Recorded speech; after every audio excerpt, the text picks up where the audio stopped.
Bueno, pues empezar deseándonos buenas tardes a todos los que estáis participando en este webinar, como se dice ahora. Hoy es 29 de septiembre y la ONU ha decidido que este día se conmemore el primer Día Internacional contra las pérdidas y desperdicio de alimentos. Teniendo en cuenta que aún hoy se muere por hambre en este mundo hiperdesarrollado y globalizado, el despilfarro de alimentos es una verdadera insensatez. En este acto os invitamos a reflexionar sobre este hecho, en el que intentaremos dar respuesta a por qué llamarlo despilfarro, si tiene alguna relación el despilfarro de alimentos y el hambre, qué podemos y debemos hacer ante esta insensatez. Para ello tenemos esta tarde a José María Santos, que es ingeniero agrícola de profesión. Quizá por ello, precisamente, lleva varios años estudiando este tema y tiene el despilfarro de alimentos como una de sus principales preocupaciones. Le hemos pedido que en este rato nos exponga una visión global del problema. Luego, al final de su intervención, tendremos posibilidad de preguntar o dialogar entre todos los asistentes para finalizar en torno a las 8 de la tarde. Y sin más, pues le doy paso para que comience su exposición. Pues nada, buenas tardes a todos. Muchas gracias por vuestra presencia, algunos conocidos y la mayor parte, por lo que veo, no nos conocemos, por lo menos de vista. Bueno, vamos a ir poniendo la presentación. Yo no sé si me oís todos bien, y se ve bien la presentación. Si no me decís nada, pues adelante. Bueno, muchas de estas fotos que vais a ver aquí son fotos hechas del cubo de basura que hay debajo de mi oficina, para que os deis cuenta un poco de que no estamos hablando de algo que puede suponer o que puede existir, sino que existe en la realidad, ¿no? Y ahí tenéis, pues unas fresas que cuando yo hacía esas fotos me decían mis compañeros que, bueno, pues que realmente ellos tenían peores fresas en su casa, ¿no? Como veis, pues el despilfarro es bestial, es una insensatez. Bueno, ¿qué voy a tratar de comentaros en este ratillo, que espero que sea más o menos media hora? Bueno, pues vamos a tocar esos 6 puntos: un sistema alimentario IN, la alimentación como derecho o negocio, el consumo y despilfarro de alimentos, las causas y consecuencias, falsas soluciones, y terminaremos pues intentando dar una clave de qué podemos y debemos hacer. A mí me gustaría que, bueno, aunque la intervención va a ser seguida, sí que a lo largo de, bueno, pues vayáis anotando dudas o cuestiones que queráis, bueno, pues que luego hablemos al final, porque de lo que se trata es de que provoquemos un diálogo y no tanto que yo os cuente pues la película, ¿no? Sino que yo creo que aprendemos entre todos. Bueno, para empezar, ¿no? Estamos en un sistema alimentario IN. Como decía ahora Ana, pues se producen alimentos para 12.000 millones de personas en este mundo, un 60% más de lo necesario, porque somos solo 7.600 millones. Visto en kilocalorías, pues producimos 4.600 kilocalorías para cada persona al día, cuando se necesitan más o menos la mitad para poder estar alimentado. Y sin embargo, lo que tenemos es que más de 2.000 millones de personas sufren carencias alimentarias más o menos graves, incluidas pues que hay unos casi ahora ya 1.000 millones de personas que sufren de hambre severa. Por otro lado, la otra cara de la moneda es que hay 2.000 millones de personas que tienen sobrepeso, de las cuales pues 650 millones son obesas. Y a esto le podemos añadir la cifra más dramática, que es que cada día mueren 40.000 personas por hambre y 100.000 si consideramos causas relacionadas con ese hambre, por enfermedades, etcétera, ¿no? Y la mitad de ellos son niños. Bueno, del sistema alimentario IN, ¿qué es? Pues que este sistema alimentario, como acabamos de ver ahora, ¿no? Pues es ineficiente, insano, es injusto, insostenible e inmoral. Un poco lo que pretendemos con esto, con estas primeras, es centrar un poco de dónde está el despilfarro, ¿no? O sea, qué es de lo que estamos hablando. Una pregunta que debería ser obvia, es decir, la alimentación, ¿qué la consideramos? ¿Un derecho o un negocio, no? Y yo creo que en la mente, yo creo que casi todos o cualquier persona de buena voluntad pensará que es un derecho. Bueno, pero esto no se refleja en la realidad. Tenemos que dudarlo. Fijaos, no se reconoce como tal en la Declaración de los Derechos Humanos, solo en otros tratados que luego han sido, es verdad, obligatorios, el Tratado de Derechos Económicos, Sociales y Culturales, pero en la Declaración Universal Inicial de los Derechos Humanos no aparece como tal. Y en los ODS, de los que tanto se habla, pues la alimentación tampoco aparece como derecho por expreso exigencia de Estados Unidos. Entonces ya empezamos a poner en duda eso de que es un derecho. Y no se reconoce como tal en la mayoría de las constituciones, tampoco en la española ni en la europea. Ya en estos últimos años sí que hay 30 países aproximadamente que en su constitución sí que han metido que la alimentación es un derecho. Bueno, vamos a ver la otra parte. Estamos en un sistema alimentario que está guiado por un grupo de multinacionales. Yo creo que todos tenemos multinacionales de la alimentación, Nestlé, Unilever, Coca-Cola, British Foods, Kellogg's, ¿no? Que están guiados por este grupo de multinacionales de la producción, industria y distribución, lo que solemos llamar el agronegocio.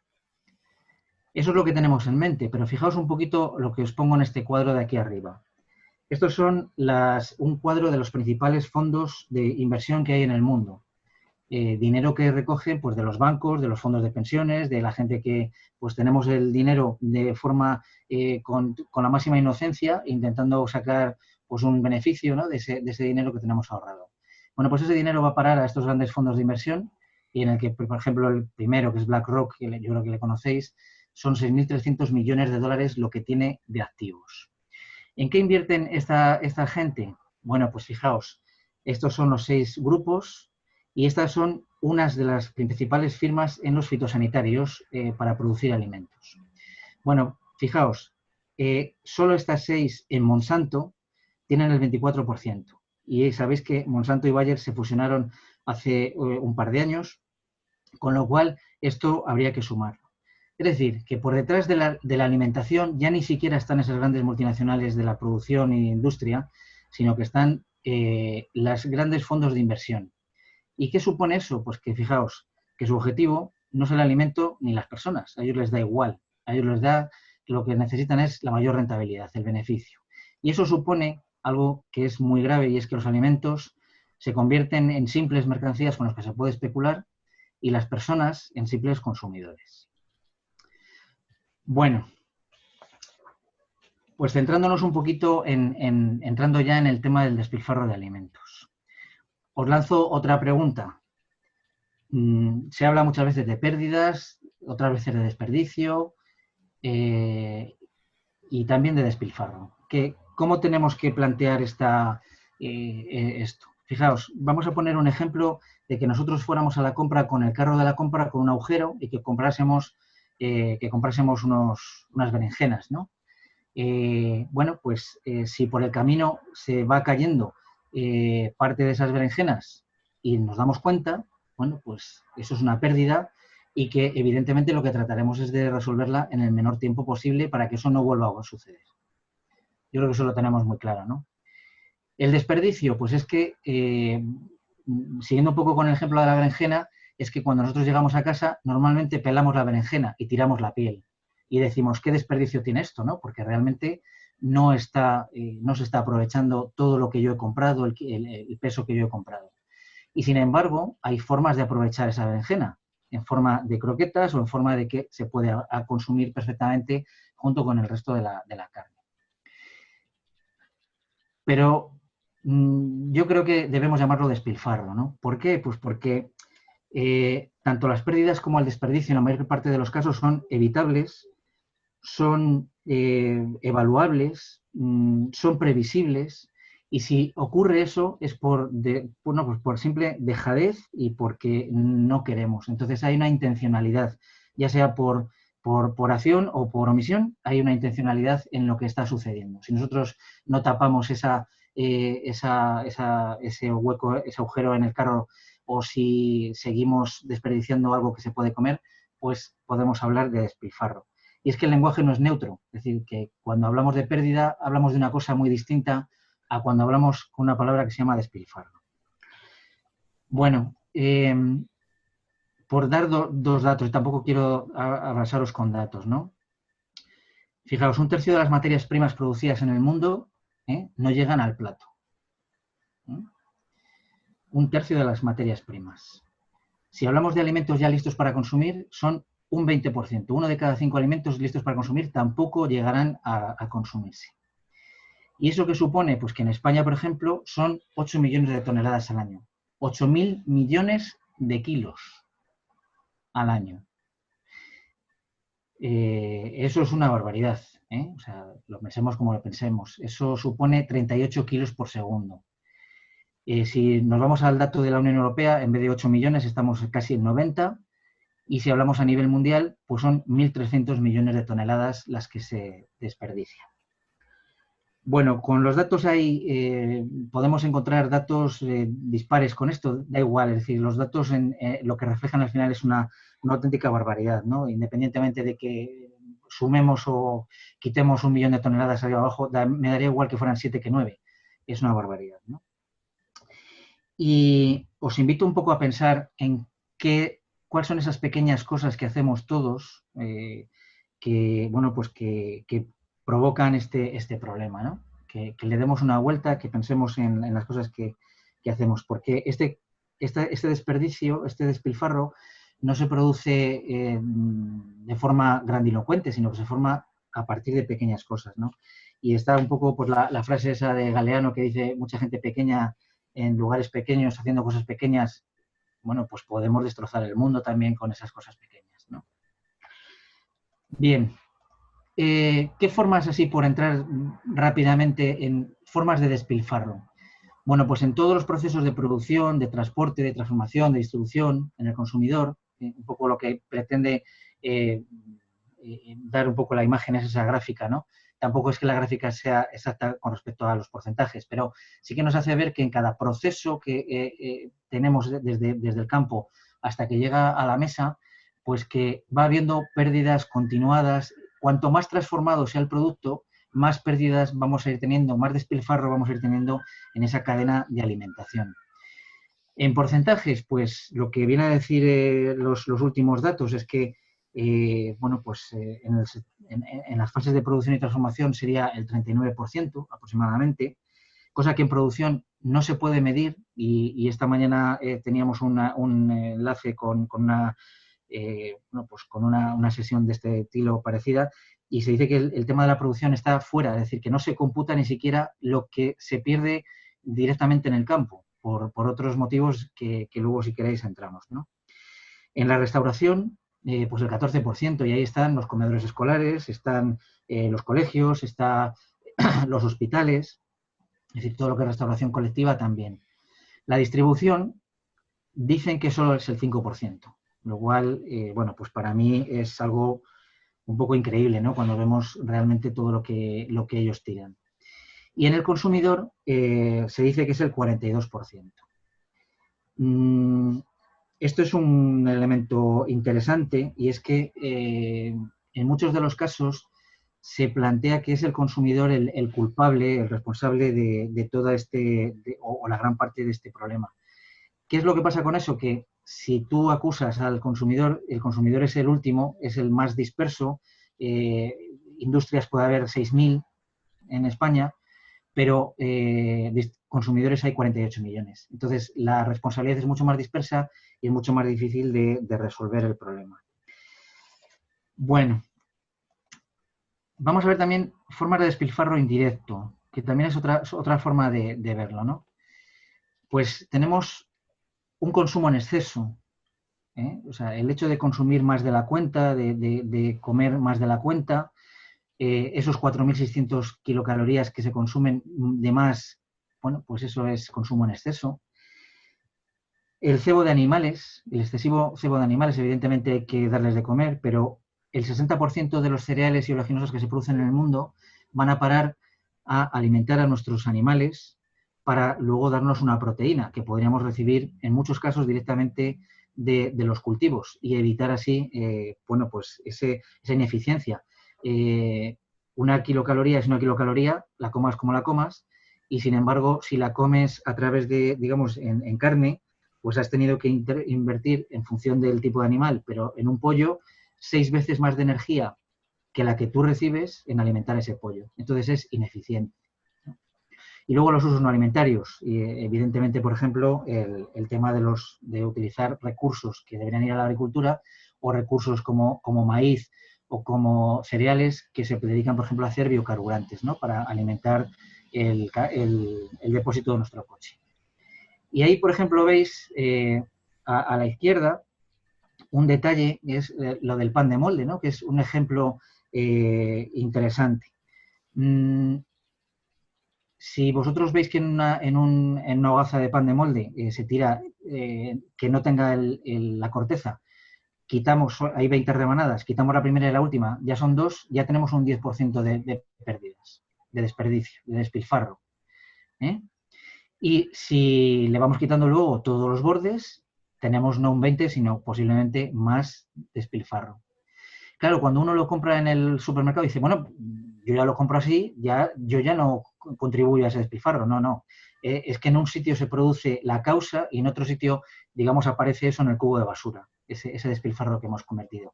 Algunas veces es el consumidor el que provoca que el cubo de basura esté en la industria y otras veces es la industria o la distribución la que hace, como luego veremos, que sea el consumidor quien lo tiene en su cubo de basura. Y ahí dice que el 60% de los alimentos que se tiran a la basura están en buen estado. Anteayer se publicó el panel de consumo alimentario en España.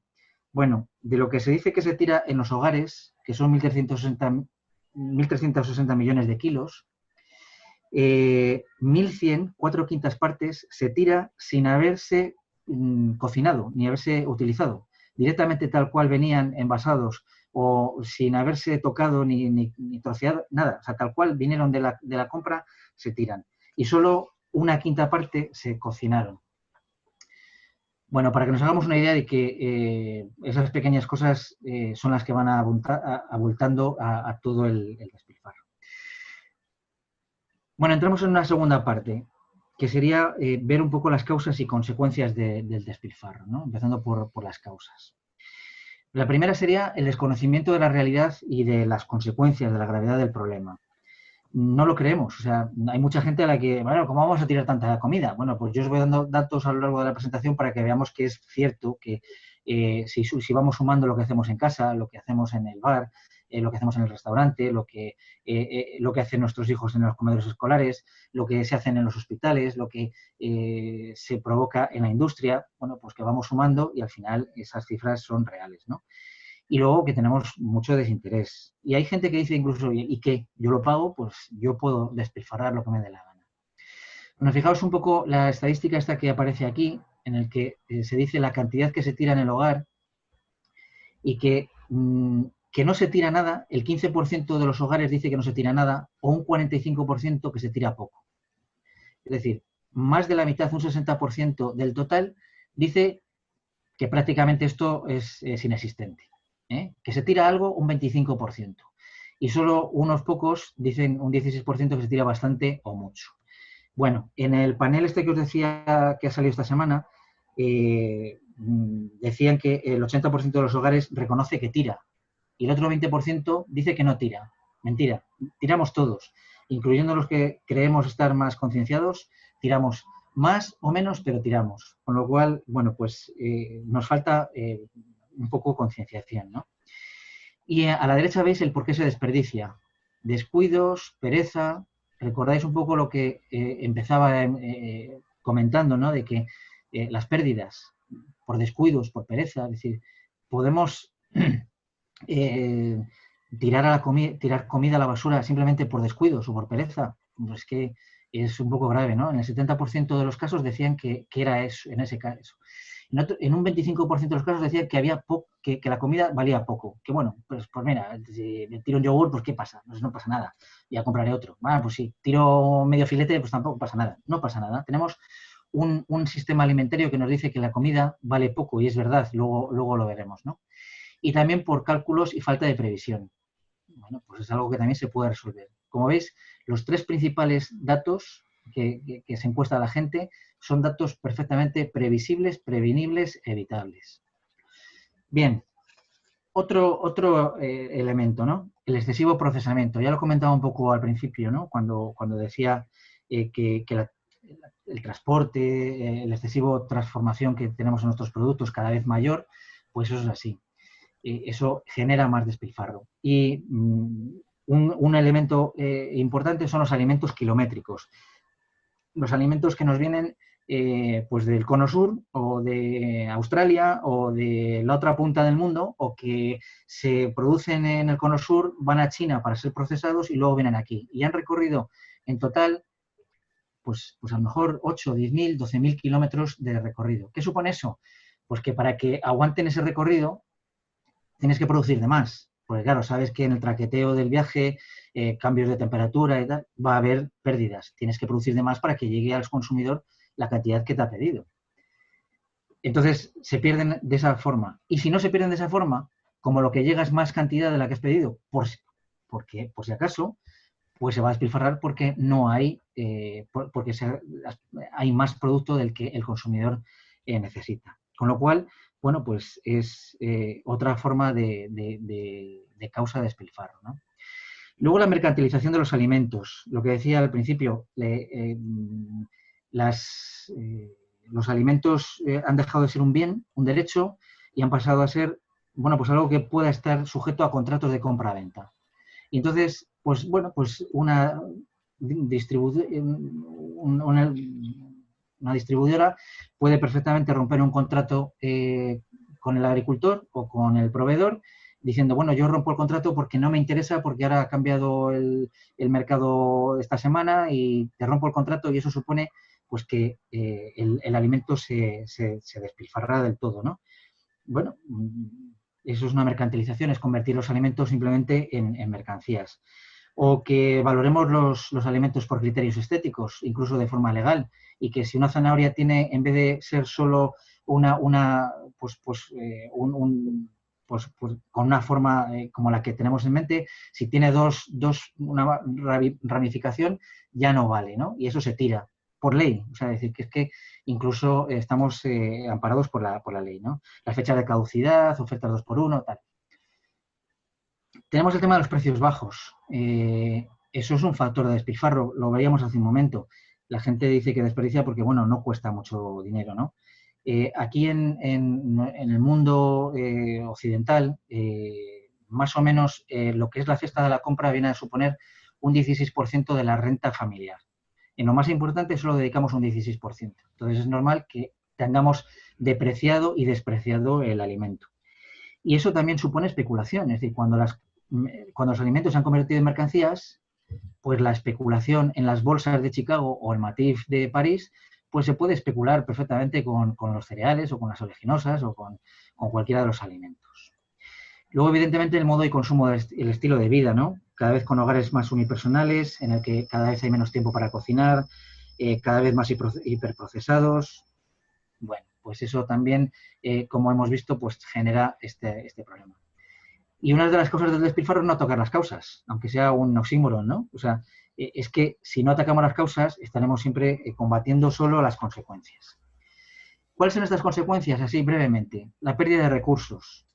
No solo perdemos los alimentos, perdemos el agua que ha hecho falta para producirlos, y eso supone que si tiramos un tercio de los alimentos a nivel mundial, tiramos un tercio del agua que se dedica a la agricultura, que es una cantidad importante.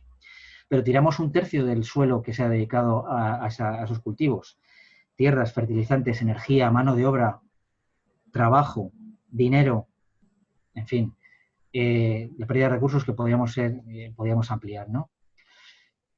El segundo, como consecuencia, es que el problema va agravándose. Yo os decía que en la Unión Europea ahora mismo se están tirando 90 millones de toneladas de alimentos al año.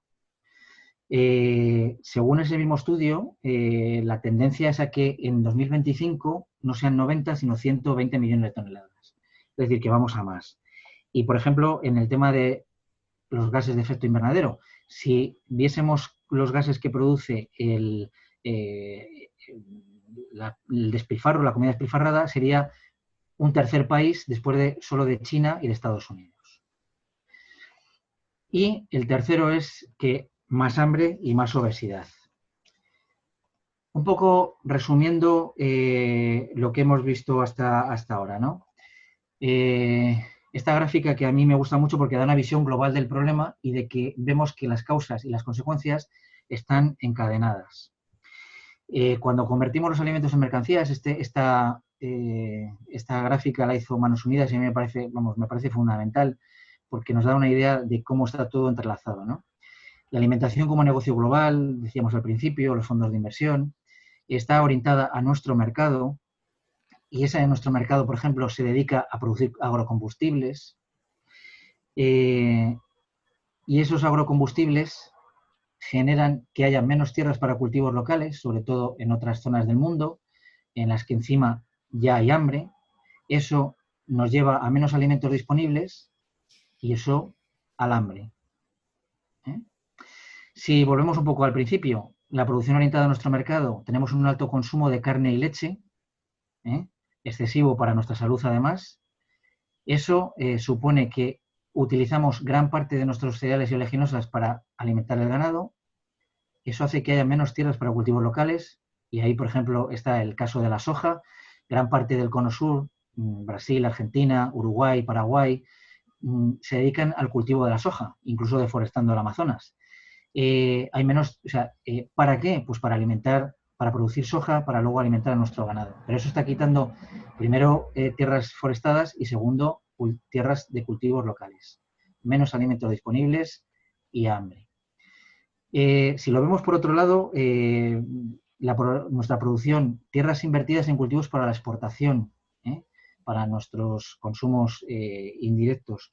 Bueno, pues tened en cuenta, por ejemplo, que las cifras dicen que entre 60 y 100 millones de hectáreas en el mundo, entre 60 y 100 millones de campos de fútbol, están invertidas en cultivos para la exportación, que no están en manos de los agricultores locales, sino que están en manos de grandes empresas multinacionales, pues muchas veces europeas, chinas o más. Eso pasa también no solo con las tierras, con el pescado. En muchos casos sucede que nuestros pesqueros pueden ir a faenar al Senegal o a Etiopía y allí arrasar utilizan redes que arrasan con toda la pesca. Eliminan toda la pesca que hay en esa zona de la que vive esa gente y luego, lo curioso es que como han pescado gran parte de los peces no son de los que va a querer el mercado europeo, una vez que ha entrado ya en el barco, los vuelven a tirar. Es decir, que el despilfarro se produce incluso en el mismo momento en el que se produce, por ejemplo, la pesca, ¿no? Y eso es, pues, grave en un momento en el que estamos, ¿no? Bueno, volvemos otra vez al encadenamiento. Uno de nuestros claves es que nuestro mercado quiere siempre alimentos baratos, para que no suba la inflación, para que la gente con los salarios bajos pueda consumir alimentos y tenemos siempre alimentos baratos y abundantes. ¿Qué supone eso? Lo que decíamos antes, desperdicio de alimentos, ¿no? Y eso volvemos otra vez al encadenamiento. Y esto que ya hemos comentado, la especulación con los precios, que es algo pues que conocemos de las bolsas europeas, ¿no?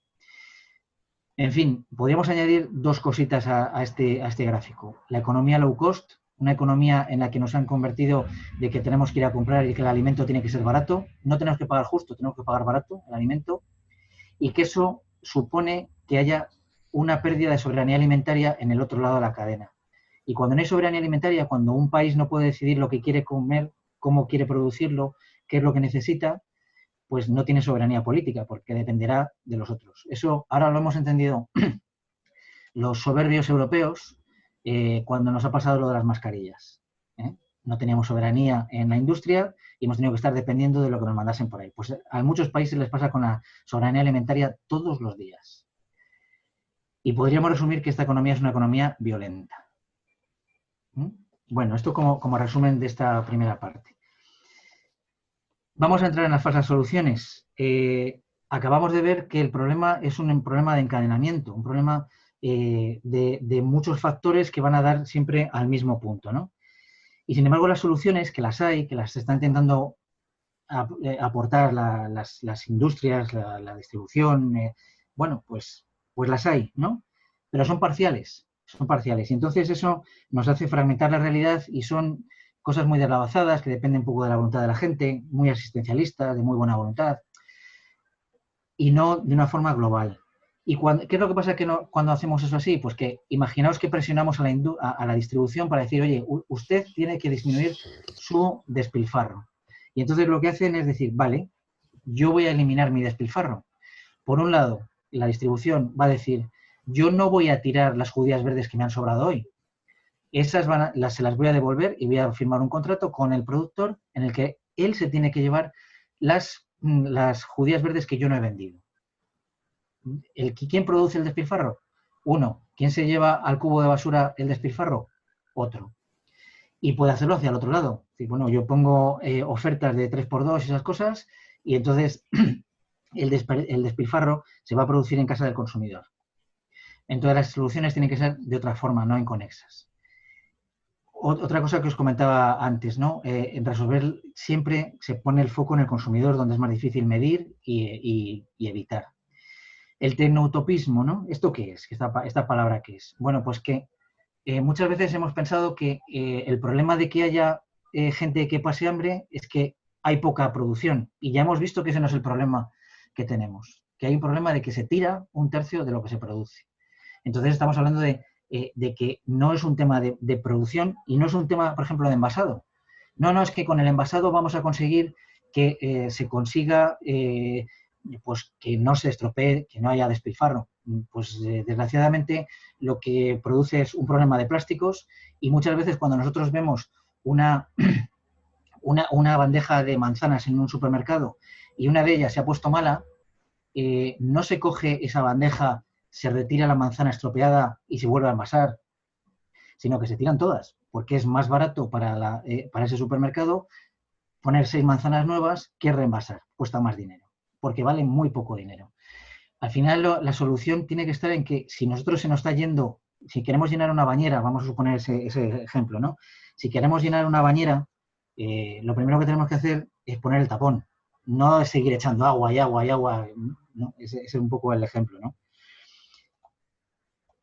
Otro es el negocio a costa del despilfarro. Es decir, están surgiendo un montón de iniciativas en las que se basan en que hay, bueno, pues evitar la consecuencia. Oye, en las tiendas, en los restaurantes se produce, bueno, pues que hay sobrantes todos los días. Eso, en algunos casos, se podría llevar a donaciones, pero las donaciones no, porque es por si acaso, es que no sea que la gente se contamine. Pero, sin embargo, sí que se puede hacer para venderlo a quien puede pagarlo, ¿no? Entonces está haciendo negocios a costa de este despilfarro. Luego, si queréis, podemos entrar un poquito más en ello, ¿no? Muchas están centradas en el medio ambiente. Es decir, que, fijaos, en España no se ha hablado, por ejemplo, de una ley de despilfarro. Parece ser que se está empezando a trabajar, pero muy en los inicios. Y, sin embargo, sí que tenemos la ley de residuos, que se ha hecho un borrador y en el que la forma de enfrentar el despilfarro de alimentos es llamándole residuos alimentarios. Cuando tú llamas a algo residuo, en vez de ser un bien que hay que cuidar porque es un bien escaso y necesario, y lo pasas a llamar residuo, es un problema a resolver, no un bien a cuidar. Y ese matiz hace que realmente, bueno, pues estemos enfocando mal el problema, ¿no? Eso es un ejemplo. Otro es la jerarquía de aprovechamiento. Esta jerarquía, este triángulo que tenéis aquí, pues es cómo debería ir siempre cuando nosotros tenemos que evitar el despilfarro. Lo primero sería esto, intentar reducir por todos los medios que no haya que bajar aquí. Y, sin embargo, en muchos casos lo que vamos ya es saltando, no solo no hacemos esto, sino que nos pasamos a este o incluso a este o ya directamente al vertedero. Con lo cual estamos, bueno, pues utilizando un producto que estaba preparado para alimentación humana, pues simplemente pues a un compostaje o a nada. Recuperamos energía, recuperamos nutrientes, sí, pero a lo mejor recuperamos una centésima parte de lo que hemos invertido. Eso es una barbaridad. Eso no podemos permitirlo, ¿no? Es la jerarquía de aprovechamiento. Y lo último es que hay iniciativas legislativas o recomendaciones voluntarias. Bueno, pues en muchos casos, lo que os decía, no hay una ley de donaciones, pero sí que hay posibilidades de hacer negocio con una app de estas en el móvil, ¿no? Y luego que las recomendaciones voluntarias, o sea, que las recomendaciones, o sea, las industrias o la distribución muchas veces te dice, bueno, sí, pero no me imponga usted nada por ley. Yo no quiero un sistema que me sancione, ¿no? Si hago mal las cosas. No, yo lo hago de buena fe, de verdad. Bueno, pues eso dura mientras tengan la voluntariedad de tenerla. Y lo segundo es que normalmente esas iniciativas que ya hay en muchos sitios no funcionan realmente. Y lo curioso es que cuando uno empieza a querer ser voluntario, lo que se da cuenta es que quiere que los demás lo tengan. Vale, yo lo hago voluntariamente si los demás también lo hacen. Es decir, que al final lo que queremos es que sea obligatorio, porque voluntariamente no hacemos nada. Y si lo queremos hacer voluntario, lo hacemos. No hace falta que nos obliguen. Bien. Y entramos ya en la última parte, que es qué podemos y debemos hacer a estos 3 niveles que veis en pantalla. Bueno, esta foto es muy curiosa, os la comento un momentito porque para que veáis hasta dónde llega el grado de absurdo, lo que se plantearon gente, creo que era en China fundamentalmente, que lo que hacían era decir, bueno, ¿por qué no aprovechamos todo el despilfarro que hay de alimentos y lo que hacemos es que esos alimentos se pudran para que y criar insectos con esos alimentos que se han podrido y esos insectos hacer harina de insectos para dar de comer a los animales que luego nos vamos a comer nosotros. Es decir, un encadenamiento totalmente absurdo. Es decir, cuando no vas a la causa, estás convirtiendo muchas soluciones en verdaderas pues barbaridades. Bien, a nivel personal, pues a nivel personal, ¿qué podemos hacer? Pues mirad, la concienciación es elemental, la información y la formación, ¿no? Una de esas cosas podría ser cambiar, que dejemos de hablar de pérdidas y de desperdicio y empecemos a hablar de despilfarro. Es una forma de actuar sencillita, ¿no? Bueno, una charla como esta, o sea, estar presentes, o sea, invitar a la gente, es importante, ¿no? Pero la concienciación es muy importante por una sencilla razón. Ya podemos tener toda la técnica del mundo, unos envasados fantásticos, unas industrias súper novedosas, unas innovaciones fantásticas y tal. Si no estamos concienciados, las herramientas no nos sirven de nada. Lo primero que tenemos que tener es claro que queremos resolver ese problema. Y la mayor parte de las cosas se resuelven con sentido común, no con grandes innovaciones ni grandes inversiones en ninguna tecnología. No, la mayor parte se resuelven con sentido común. El segundo es el análisis, ¿no? Que analicemos nuestro comportamiento. Yo os plantearía que durante una semana, solo una semana, apuntaseis todo lo que se va a la basura. Comidas, bebidas y demás, en todos los actos que, bueno, pues es nuestro hogar, ¿no? Y, bueno, pues a lo mejor así nos vamos dando cuenta de que tiramos más de lo que pensamos. Y luego, cambio de hábitos. Pues mucha mayor austeridad en el consumo, consumir más fresco, más cercano, más de temporada, más agroecológico, que no es lo mismo agroecológico que agricultura ecológica, eso luego si queréis lo puedo aclarar. Ir a eso y a menos carne y ultraprocesados. Es decir, que son malos para la salud, pero son malos para el planeta y son malos, muy malos para el despilfarro. Yo lo digo aquí que quitar la carne, pero sí hay que reducir muchísimo, muchísimo en el consumo en el que estamos teniendo, que es excesivo. Y luego valorar los alimentos. Hay que cuidar, hay que cocinar, hay que pagar por ellos. No podemos estar yendo al precio bajo. Es decir, yo entiendo que hay gente y hay grupos de población que no pueden permitírselo. Pero en la medida que se pueda permitir, no podemos estar siempre yendo al precio bajo, porque eso genera todo esto. Comprar alimentos feos. No pasa nada porque una manzana tenga una picadura, porque tenga una pera sea un poco más rara, porque tenga un tomate una forma doble. O sea, no pasa nada. Lo podemos consumir perfectamente, ¿no? Pedir lo que no hayamos consumido en un restaurante y llevárnoslo. No pasa nada. Y terminando con esta parte, ¿no? Comprar es un acto político y tenemos que convertir nuestro carro de la compra en un carro de combate. Bueno, esta parte personal es necesaria, pero no suficiente. Es importante, pero no con eso solo no vamos a ningún sitio. A nivel social, pues una concienciación del entorno, que seamos un poco hacernos visibles, los pepito grillos, los que cuando vamos a una comida familiar somos los que ponemos mala cara cuando hay que quitar de un plato y tirar a la basura algo que otro no se ha comido. Bueno, pues tenemos que ser un poco los pepito grillos, ¿no? Yo os propongo, o sea, hay, no sé si lo veis, un libro que se llama Los tomates de verdad son feos. Bueno, pues regalar ese libro a la gente para que la gente se conciencie, ¿no? Nuestro amigo Manuel Bruscas, un libro precioso que nos puede servir pues para charlar luego con la familia y concienciarles, pues esa es una forma, ¿no? La presión y la denuncia ambiental. Tenemos que ir a los restaurantes y a las tiendas y a los colegios de nuestros hijos y cuestionar lo que pasa ahí. Es decir, no puede ser que pasemos por delante de lo que está sucediendo y que no seamos capaces de preguntar, oye, ¿y qué hacéis con lo que se retira? ¿Y esto dónde va? Y tenemos que cuestionar, ¿y por qué no hacéis? ¿Y por qué no pensáis en algo que se pueda, bueno, que pueda resolver? En fin. ¿Y por qué no preguntar a los ayuntamientos cuánto cuesta ir al vertedero? Pues uno de los problemas que hay es que ir al vertedero cuesta 20 euros tonelada, cuando debería costar 90. Entonces, claro, la gente tira porque las industrias o la distribución puede tirar porque 20 euros tonelada de residuos, pues no le cuesta mucho dinero. Si le ponemos 90, lo pensará dos veces. ¿Por qué no plantear una iniciativa legislativa municipal, como ya está haciéndose en algún sitio, ¿no?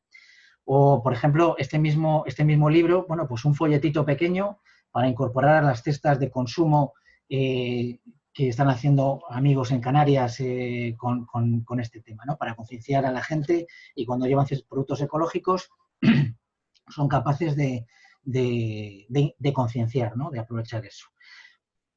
Hay iniciativas como la de Cristina Romero de croquetas ilegales, que se puso, Cristina, no sé si estará hoy por aquí, pero se puso seria con el tema de lo que estaba pasando en el comedor de sus hijos y se empeñó en sacar adelante una iniciativa para que en el Parlamento de Cataluña esto se debatiera y que los colegios hoy en Cataluña tengan pues un control mucho más exhaustivo de los despilfarros, ¿no? Y es una base para luego la ley que hay en Cataluña, la ley del despilfarro completa. Que, bueno, pues estas pequeñas iniciativas que parece que Cristina, pues cuando la veíamos al principio decíamos, pues esta mujer está no loca, pero se va a volver loca. Pero pues ha conseguido cosas que los demás no somos capaces, ¿no? Y luego construir alternativas. ¿Por qué no construir grupos de consumo, cooperativas mixtas de producción y comercialización y consumidor a la vez, que eso acorta los espacios, hace que el precio se reparta mejor entre unos y otros? Los grupos de colaboración que se junten para recuperar productos, para compartir recetas. ¿Por qué no esa berenjena que decíamos al principio? Oye, ¿por qué no utilizamos esas pieles? ¿En qué se puede utilizar? ¿Qué recetas hay? ¿Por qué no compartimos? Supermercados cooperativos, como ya empieza a haber en muchas ciudades de España, a pesar de toda la distribución tan complicada que hay, y el apoyo a la agroecología, por ejemplo, ¿no? Y la última pantalla, que es, bueno, a nivel institucional, a nivel político, pues volvemos a la concienciación. Si os dais cuenta, es repetido en las tres, ¿no? Un ejemplo, el 29 de septiembre, hoy, que la ONU haya dicho que es el primer día de despilfarro, bueno, pues hoy se ha movido más por las redes y más iniciativas y la gente ha estado más enterada del tema y algunos ayuntamientos van a proyectar luz verde sobre sus fachadas para concienciar. Bueno, vamos dando pasos, concienciación. Presión y denuncia política. No podemos quedarnos solo en lo personal, ni siquiera en lo agrupado, porque hay causas que están por encima, hay leyes que están por encima y que están generando este problema. Y no podemos intentar solo que con nuestra buena acción, voluntariamente, personalmente, pues resolvamos problemas, que es necesario, pero no es suficiente. Entonces, hay que ir a las causas políticas.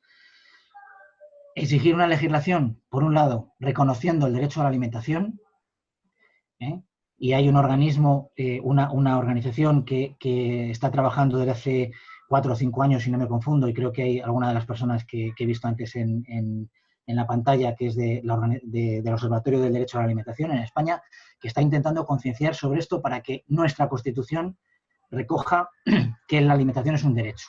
Entonces hay gente que está trabajando, vamos a unirnos, vamos a propiciar el que esto vaya adelante, ¿no? o legislación contra el despilfarro. Lo tiene Francia, lo tiene Italia, perdonad la garganta.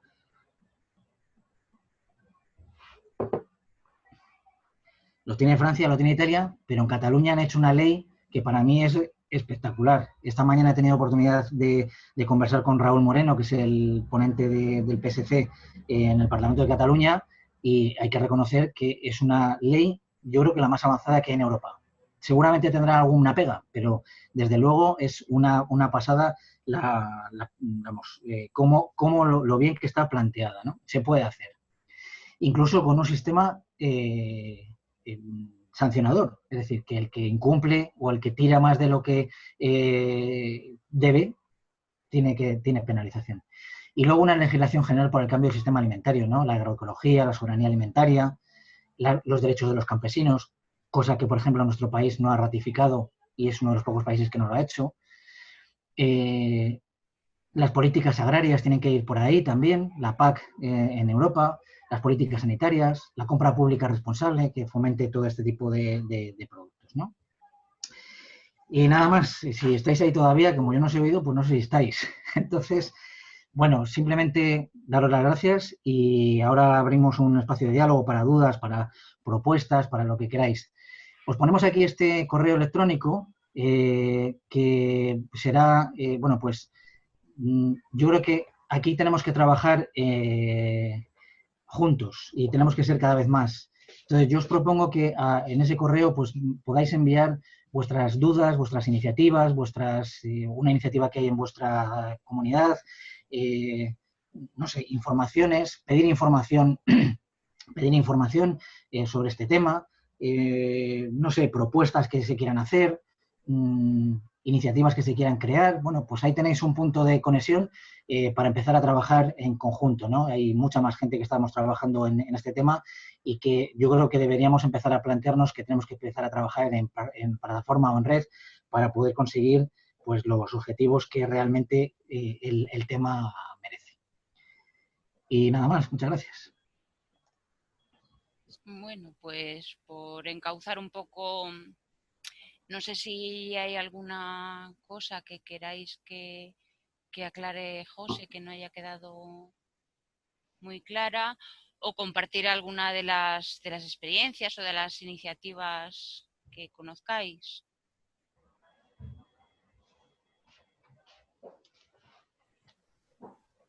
Podéis activaros bueno, se ha activado el micro a todos, no sé si habrá mucho barullo.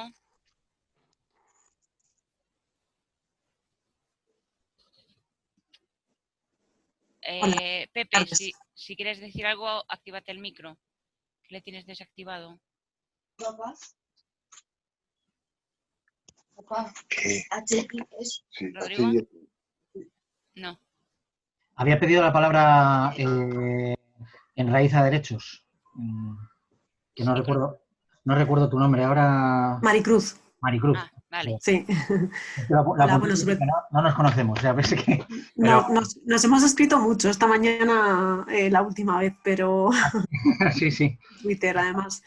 Bueno, sobre todo felicitarte por esta ponencia tan clara, sintética y visual, porque creo que es muy necesario lo visual. Yo llevo 5 años trabajando en temas de desperdicio alimentario a través de la iniciativa Yo no desperdicio, yo comparto, también con esa disyuntiva de si utilizamos desperdicio o despilfarro y bueno, finalmente se ha quedado en desperdicio, pero no sin cuestionamientos internos y bueno, que al final conseguimos explicar. Me ha gustado mucho todos los temas que has planteado. Yo creo que es el gran desconocido, pese a tener desde este año un Día Internacional de... me ha sorprendido los datos que dabas de la poca percepción de los hogares que tiran alimentos. Creo que era un 60% las sumas de los dos. Nosotros hemos hecho una investigación en la ciudad de Madrid y el porcentaje se elevaba al 91% de familias que decían que tiraban poco o nada. Y en Guipúzcoa estamos haciendo ahora una investigación para la Diputación de Guipúzcoa y la percepción llega casi al 70-72% de gente que reconoce que no tiran nada o muy poco. Por lo tanto, creo que es el gran desconocido de este problema, pues, por muchas causas, ¿no? Y creo que las has enumerado todas muy bien, por un componente de negocio, político, pero lo que está claro que es algo inmoral y muy, muy, muy grave que debemos abordar desde un punto de vista medioambiental, pero también social, económico y de derechos. Y sobre todo vinculado a lo que es la alimentación como un derecho humano. Lo has explicado muy, muy bien. Es uno de nuestros ejes de trabajo, el derecho humano a la alimentación. En Raíz a Derechos participa en el Observatorio del Derecho a la Alimentación, como has mencionado, y es lo que tratamos de trasladar a toda la ciudadanía cuando hablamos. Que yo no tire un alimento no quiere decir que lo que yo no tiro porque no me como se lo voy a llevar a la familia X que está teniendo problemas, sino toda esa cadena que tiene que ver con el desperdicio de alimentos vinculado al derecho de alimentación. Por lo tanto, nada, muchas gracias, felicidades por la intervención y espero que podamos seguir trabajando, conociendo lo que vamos haciendo en cada territorio y nada, estamos para lo que necesitéis, principalmente en Madrid, pero también con delegación en Castilla y León, Guipúzcoa, Toledo y en Andalucía. Gracias, Maricruz. Perdona. Sí, por contestar. Yo estoy convencido de que uno de los problemas que tenemos es que no se mide bien, o sea, no tenemos datos reales de lo que sucede. Pero aún así, yo creo que el dato sea mejor o peor es una barbaridad y es un desconocido. Eso es cierto, ¿no? Por apuntar una cosa que comentabas ahora, el tema de, por ejemplo, de las apps, algunas han planteado como puro negocio y claro, cuando uno plantea un negocio lo que quiere es que le vaya bien. ¿A qué le puede ir bien a una app que su negocio es el despilfarro? ¿Por qué llamar despilfarro? Es así de triste. Sin embargo, hay apps que han salido también en esa línea, pero que lo que hacen es poner en contacto con esos lugares de pérdidas y las familias que lo están necesitando. Hay una app que se llama Encantado de Comerte, que va, o sea, que quiere decir que por no dejar en el aire o demonizar que son malas en general, sino que cuando queremos la tecnología nos puede servir para mucho y cuando no también podemos hacerla para todo lo contrario, ¿no? Te diré que la nuestra, que no es un negocio, es poco rentable y sí. Andamos apuradillos, sí. Sí, puedes contarlo si quieres, el tema de la red, ¿no? De intentar compartir alimentos que están a punto de caducar y decir, oye, yo tengo esto, ¿quién lo quiere? Pues un poco el Wallapop de la... Sí, eso lo vendemos así porque es triste tener que identificarlo como el Wallapop de la comida, pero gratis. Es un food sharing a través de una app o de una plataforma web y promueve un consumo diferente. No pedimos que se compre más, sino que lo que yo no voy a comer porque me marcho de viaje, porque he comprado demasiado para una fiesta, porque me he equivocado y he comprado de forma errónea, pues lo pongo a disposición de cualquier persona. Pero, bueno, tenemos una barrera, yo creo que cultural, por la forma de consumir a la que estamos habituados y porque la gente no confía. ¿Cómo voy a coger yo algo que me da un extraño, ¿no? Si es que me lo voy a comer, a ver si me va a dar algo envenenado. Entonces, bueno, nos está costando en ese aspecto, pero sobre todo porque no reconocemos y porque es más práctico pues tirar un yogur o medio kilo de mandarinas a la basura que quedar con alguien para entregárselas, ¿no? Alguien que no conozco, que pereza, tal, bueno, pues lo tiro, ¿no? Y ese 70% de pereza que decías ahí, pues nos lo estamos encontrando en la aplicación. Hay más de 3.000 personas registradas, pero los intercambios de comida están siendo, bueno, pues menores. Ha habido algún momento así más elevado, pero la gente todavía no apuesta por otro tipo de consumo. Al final es un grupo de compartir alimentos. Lo que antes le dabas a tu vecina o tu vecino cuando te marchabas de vacaciones te sobraba y se lo dabas al vecino, pues ahora que no conocemos al vecindario, la mayoría de nosotros, pues lo queremos ofrecer a alguien que lo necesite y lo pueda conseguir. Y es más o menos eso, tenéis la dirección en yonodesperdicio.org. Bueno, eso por no alargar tampoco mucho esto. Ahora mismo hay 2 palabras pedidas y un par de intervenciones en el chat. Si quieres empezar, Araceli, intenta ser breve. Gracias. No, yo solo quería... ¿Se me oye? Sí. Esto que ha comentado José, de que agricultura ecológica y agroecología, que no son lo mismo, y luego cómo la agroecología es una forma de minimizar o de reducir bastante el despilfarro. Es aclarar esto y ya está. Sí, pues brevemente. Vamos a ver, la agricultura ecológica es un sistema de producción, simplemente. O sea, lo único que pretende es que tú produzcas sin echar productos químicos, ni fertilizantes ni fitosanitarios. Y es un sistema de certificación en el que si tú pagas a un inspector, te dice que efectivamente aquello no tiene químicos. Eso es la agricultura ecológica. Ahora, la agroecología lo que pretende es un ámbito mucho más amplio que afecta, o sea, integra el tema de la agricultura ecológica, pero es el tema fundamentalmente de que lo que busca es tener relación con todo lo que es el ambiente general. Es decir, tú puedes comprar un producto de agricultura ecológica que esté producido en Nueva Zelanda y que haya recorrido 8.000 kilómetros para llegar a Madrid, ¿no? Eso realmente es una pues una barbaridad. Eso de ecológico no tiene nada. O que se haya producido con esclavitud infantil, o que se haya producido con trabajo esclavo. Bueno, la agroecología sí lo que pretende es abarcar todos esos terrenos, ¿no? Es decir, no solo lo medioambiental, es todo el sistema de producción. Y bueno, pues en ese sentido es mucho más, evidentemente, más integral que el simple hecho de que no produzcas con químicos. Vale, pues Eugenio también había pedido la palabra. Sí, solo una cosa, dentro de que todo es súper completo y muy integral y todo eso, en el sentido de que vas a todos los aspectos, yo no tengo claro el aspecto ese del si nos lo podemos permitir, no comprar siempre lo más barato, y me preocupa no solo porque yo quiera comprar lo más barato, sino porque me parece que tú también crees que la austeridad, que la forma de vida habitualmente de los pobres es la ecológica, ¿no? O sea, quienes han hecho realmente ecología, pues no sabían y no derrochaban y no sabían explicarlo, y sin embargo lo han vivido, ¿no? Entonces a mí me parece que las formas de vida austeras, mirando de manera amplia, ponerse ropa de otros y cosas así, son las que realmente van contra el derroche. Entonces la expresión, si nos lo podemos permitir, pues yo no digo que haya que buscar siempre lo más barato, siempre.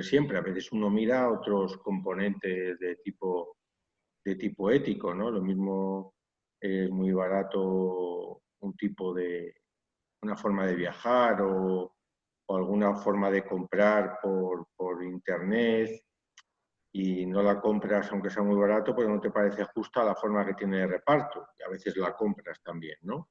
Pero no digo que lo único sea el precio, pero sí que no veo que ese asunto no sea importante, ¿no? Yo creo que es importante lograr que las formas de no derroche no se contrapongan con la pobreza, porque si al final de esto, como en muchos sitios, hacemos una cosa burguesa, pues sí que sería contraproducente, me parece. Gracias. No, estoy de acuerdo contigo, vamos. El enfoque que yo le daba era que realmente hay cosas que, por más que tú quieras de forma individual o de forma agrupada, no se pueden conseguir, porque, entre otras cosas, va a haber, o sea, yo no puedo pedir que haya un consumo con un precio justo, si ese precio justo luego no lo pueden pagar, el precio justo para los productores, si luego no lo pueden pagar los consumidores.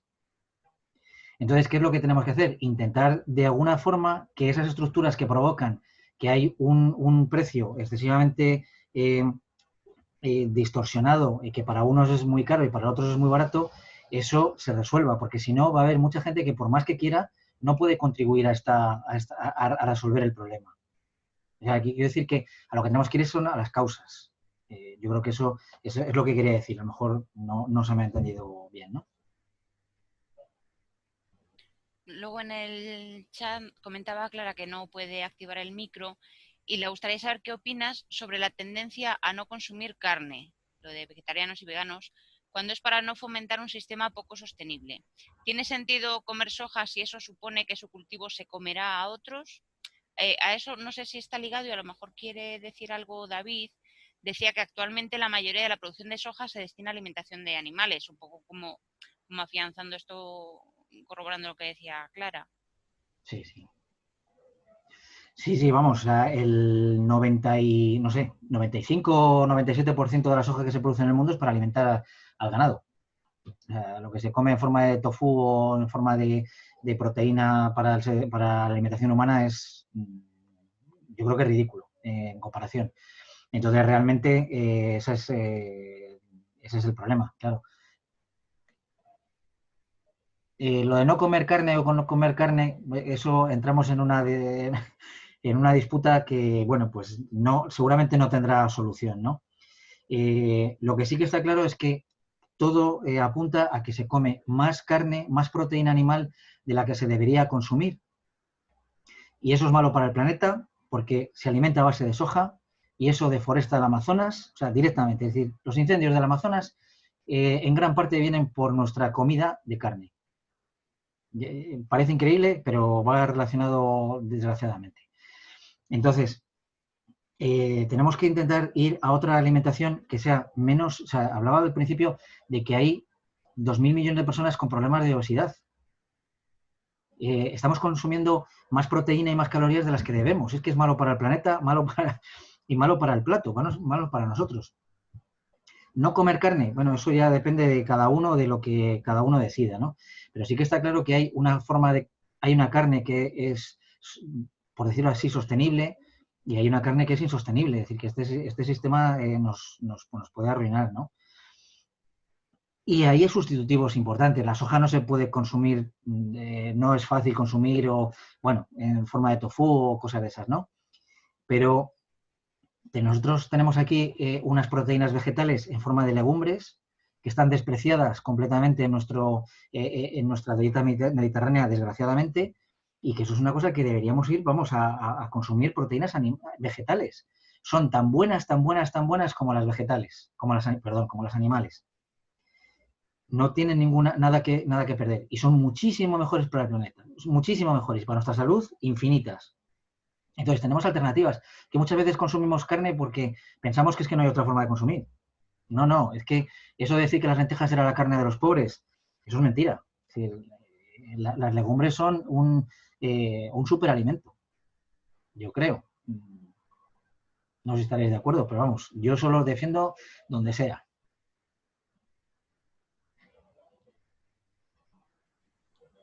Bueno, si hay alguna otra intervención más, sí que podemos estar otros 5 o 10 minutos. Tampoco importa alargar un poco más de lo previsto. Hola, buenas tardes, ¿se puede? Sí, José, adelante. Hola, José. Mira, pues simplemente una consulta, lo que es la dificultad pues para lo que es el consumo en el pequeño comercio, que a lo mejor ayudaría bastante, lo que es frutería de barrio, tienda de barrio, pues claro, para el consumidor pues tenemos pues la dificultad de horarios laborales, dificultad de la vida cotidiana, entonces pues claro, ahora pues querríamos pues eso, o una alimentación pues sin este despilfarro que podría ayudar al pequeño comercio en general, pero bueno, que hay gran dificultad también en lo que es por estilo de vida, por mala organización seguramente, pues para poder llevar a cabo pues esa alimentación sin despilfarros del consumidor y claro, pues el supermercado abierto tantas horas diarias, desde por la mañana temprano hasta por la noche tarde, al final, pues bueno, pues muchos pecamos de una mala organización en la que se consume, en la que, pues bueno, consumimos más de la gran tienda de distribución y no del pequeño comercio de barrio, del que yo creo, pues bueno, ayudaría mucho más. Vamos. Gracias, José. Sin lugar a dudas, vamos, has tocado un tema importantísimo que es el tema de las tiendas, ¿no? Yo ahí planteaba el tema de supermercados cooperativos, de grupos de consumo, de cooperativas mixtas. Es decir, hay muchas alternativas. Aquí hay que ser también muy creativos, es decir, está todo por hacer y seguramente se nos pueden ocurrir muchas formas para trabajar este tema. Yo creo que podemos hacer muchas. Evidentemente, una que tenemos al alcance ahora son las tiendas de barrio. Las tiendas de barrio y los mercadillos. Fijaos una cosa que ha sucedido cuando hemos estado confinados entre marzo y mayo, ¿no? O sea, uno de los sectores importantes es la alimentación, evidentemente, perfecto. Pero solo estaba abierta la gran distribución. A los mercadillos de productos frescos, que son productos cercanos, frescos, a veces ecológicos pueden no serlo, pero son productos cercanos, se les prohibió que pudiesen abrir. Cuando resulta que cuando lo lógico, vamos, y por sentido común, el problema que teníamos era un problema de contaminación con el bicho. ¿Dónde te contaminarás más? Pues en un sitio cerrado que en un sitio abierto, creo, ya no profetizo nada en esto porque es imposible. Pero lo cierto es que se les prohibió que hubiera mercadillos. Y entonces, ahí donde está, en esos mercadillos, en esas tiendas de barrio, es donde está el productor cercano, porque ahí no viene la gran distribución. La gran distribución compra a las grandes compañías industriales que transforman pues cosas de cualquier parte del mundo. Es decir, en cambio los mercadillos son gente cercana. Gente cercana, menos transporte, más fresco, más sano, y al tener menos intermediarios, el precio se ajusta mejor para el consumidor y para el productor. Entonces, esa vía es muy interesante para todo el sector. Y es una cosa que debemos defender y evitar que esto vuelva a ocurrir, que se confine a los mercadillos, ¿no?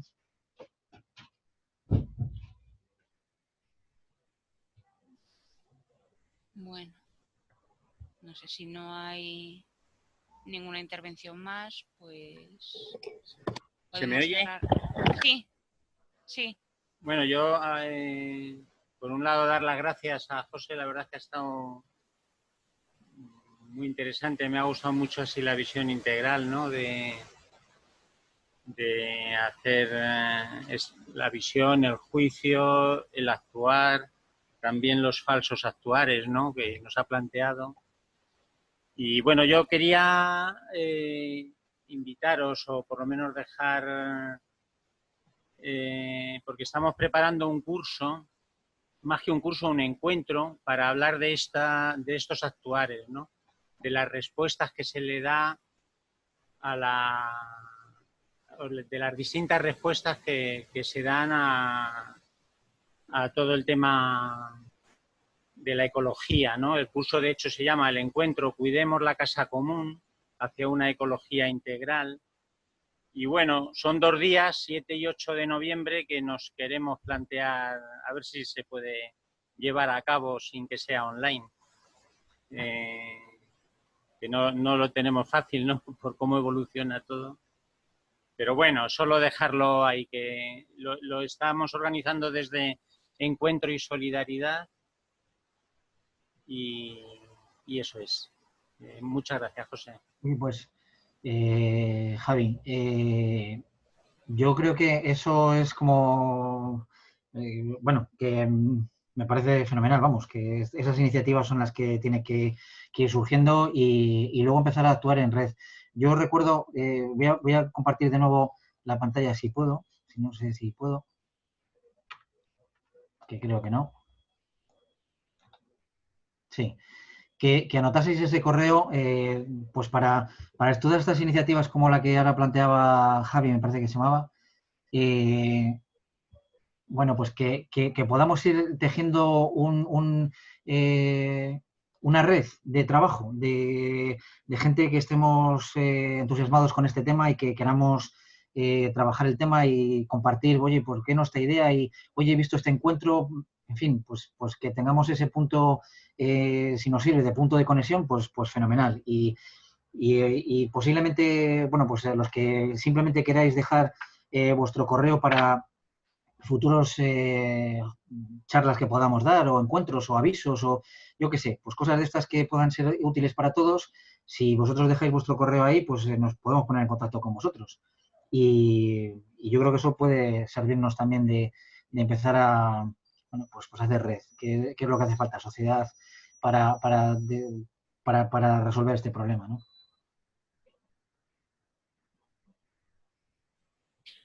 Bueno, pues ahora sí, eso son prácticamente las 8:15, estamos un poco sobre el horario previsto, pero nos quedamos aquí con este reto también, pues primero de concienciarnos nosotros de qué es lo que hacemos nosotros mismos en cuanto al tema del despilfarro de alimentos y en qué medida participamos en él en otros puntos, tanto pues a nivel ambiental como en las distintas instituciones, lo que ha comentado José, por ejemplo, de la ley de residuos, el pensar que puede haber millones de personas muriendo de hambre y que se considera la alimentación como un residuo, pues bueno, no sé si es algo que podemos o que debemos permitir.